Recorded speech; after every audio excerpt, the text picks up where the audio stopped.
नवरात्रि और दुर्गा पूजा की बहुत बहुत शुभकामनाएं। भक्तगण, माँ के सच्चे लाडले चारों तरफ सारे विश्व में माँ की कितने दिनों से आराधना कर रहे हैं, इंतजार कर रहे हैं। माँ हमारे कई जन्मों की आश पूरी करके बहुत कुछ लेकर हमारे लिए आ रही है। माँ के आने से हम निश्चिंत हो जाएंगे, हमारे मन का बोझ हल्का हो जाएगा। माँ के आने से हमारे जीवन की सभी अर्जियां सुन ली जाएगी, हमारी आशाएं पूर्ण हो जाएगी, हमारे सभी समस्याएं समाप्त हो जाएंगी। कोई सोचता है मेरे आर्थिक समस्या खत्म हो जाएगी, तो कोई के मन में ये आस रहती है कि मेरे शारीरिक कष्ट मिट जाएंगे। कोई सोचता है मेरा बिछड़ा हुआ लाल मुझे मिल जाएगा, तो कोई माताएं सोचती है मेरे बिछड़े हुए पति मुझे मिल जाएंगे। कोई बिजनेसमैन सोचता है मेरा बिजनेस ठप हो रहा था वो फिर से चल जाएगा, और कोई सोचता है मेरे एग्जाम में मैं अच्छी तरह से पास हो जाऊंगा। न जाने लाखों आत्माएं, माँ के भक्त अनेक आशाएं लेकर माँ का इंतजार करते हैं। आखिर इंतजार भी क्यों न करे, साल में एक ही बार तो माँ के मिलने का मौका मिलता है ना। आज नवरात्रि के 7वें दिन माँ का वो स्वरूप, काल रात्रि का स्वरूप, पिछले 6 दिनों में हम सभी ने माँ के अनेक रूपों को देखा है। कहीं तपस्वी रूप तो कहीं शीतल रूप, लेकिन काल रात्रि के रूप में माँ का रूप पिछले सभी स्वरूपों से बिल्कुल भिन्न है।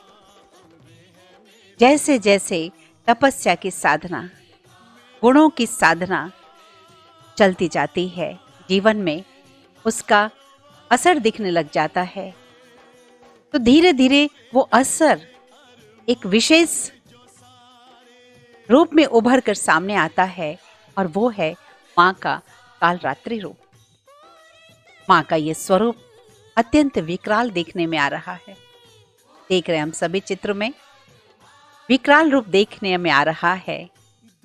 जहां छठे दिन के माँ का स्वरूप सारे शरीर के रंग स्वर्ण रंग का था, तो आज बिल्कुल अंधकार जैसा यानी काला स्वरूप दिखाई दे रहा है। माँ की आंखें जिससे कि लगता है अग्नि बरस रही है, और माँ के नासिका से जो हवा निकल रही है वो भी बहुत गर्म गर्म, यानी एकदम जोश, अग्नि जैसा तप, अग्नि जैसी गर्मी, अग्नि जैसा तेज उनके हर अंग अंग से दिख रहा है। माँ को एक हाथ में खड्ग दिखाते हैं और दूसरे हाथ में तलवार दिखाते हैं, कटारी दिखाते हैं। एक हाथ माँ का वरदान देता हुआ है, तो दूसरे हाथ अभयदान देता हुआ। देखिए माँ के उस संतुलित व्यक्तित्व वाले स्वरूप को।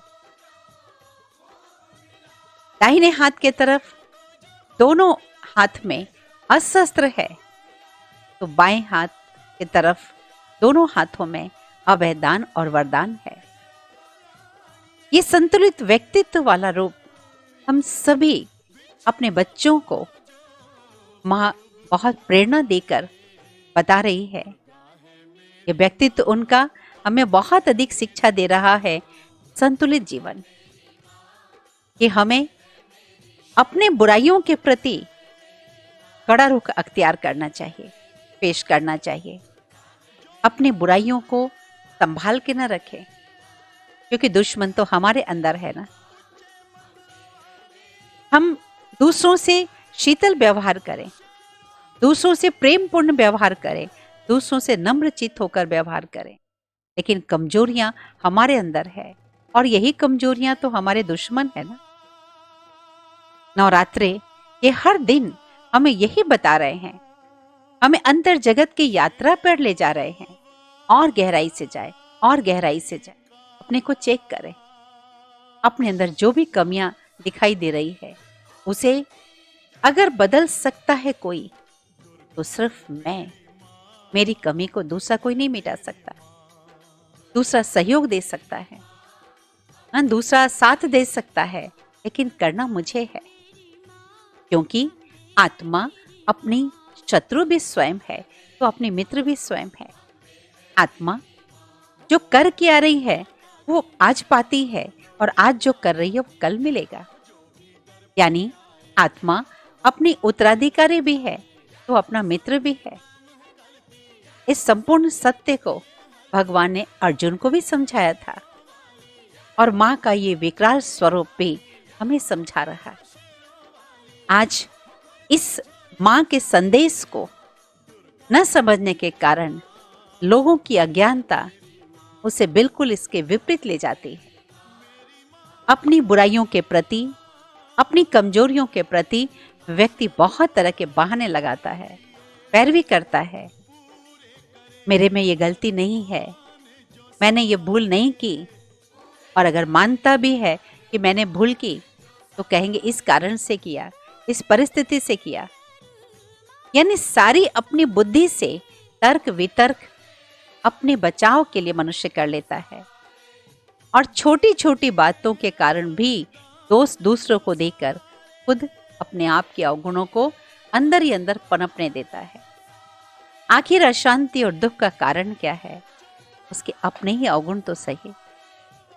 मां का ये स्वरूप हमें यही बात दर्शाता है कि आज एक ऐसे विश्व परिवर्तन का दौर है जहां हमें और दृढ़ता लानी होगी, विकराल रूप धारण करना होगा अपने अंदर की बुराइयों के लिए।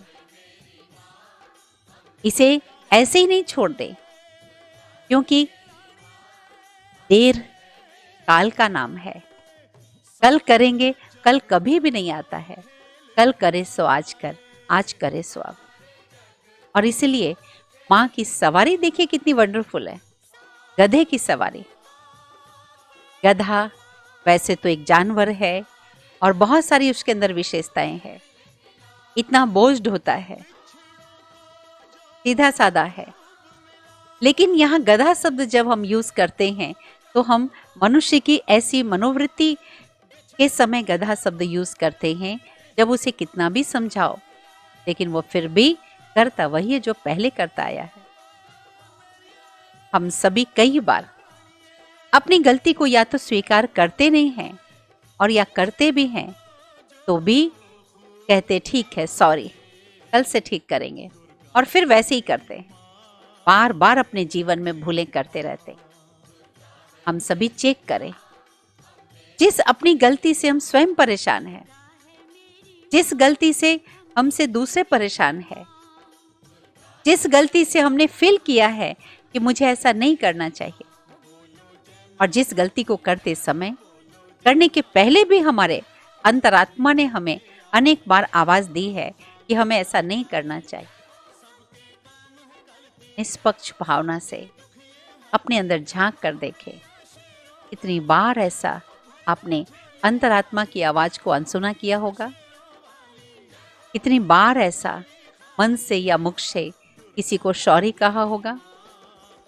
कितनी बार आपसे कई लोग दुखी हुए होंगे, अशांत हुए होंगे।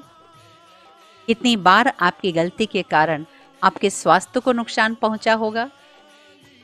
कितनी बार आपकी गलती के कारण आपसी संबंध खराब हुए होंगे, बिजनेस को ठेस पहुंची होगी। सोचिए, कितनी बार आपकी गलती के कारण आपने खाना फेंक दिया होगा, कहीं सामान को तोड़फोड़ किया होगा, किसी से मारपीट गाली गलौज कर ली होगी।